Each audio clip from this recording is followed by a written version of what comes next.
திமுகவை தூக்கி எறியவில்லை என்றால் தமிழகம் நம்மை மன்னிக்காது என்று பாஜக மாநில முன்னாள் தலைவர் அண்ணாமலை தெரிவித்துள்ளார். அதிமுக தலைமையிலான தேசிய ஜனநாயக கூட்டணி கட்சிகள் சார்பில் திமுக அரசுக்கு எதிராக கோவையில் ஆர்ப்பாட்டம் நடைபெற்றது. அதிமுக முன்னாள் அமைச்சர் SP வேலுமணி முன்னணியில் நடைபெற்ற ஆர்ப்பாட்டத்திற்கு அண்ணாமலை தலைமை தாங்கினார்.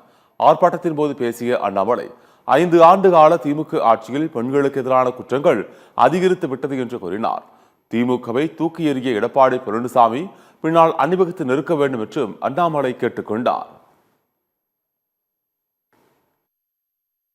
5 ஆண்டுகள்ல 18 வயசு கீழ் இருக்கக்கூடிய பெண் குழந்தைகள் ஆண் குழந்தைகள் 40,000க்கு ஒரு வழக்கு குறைவு, வருடத்திற்கு 8,000 வழக்கு. அது நம்ம ஏற்றுக்கவே முடியாது.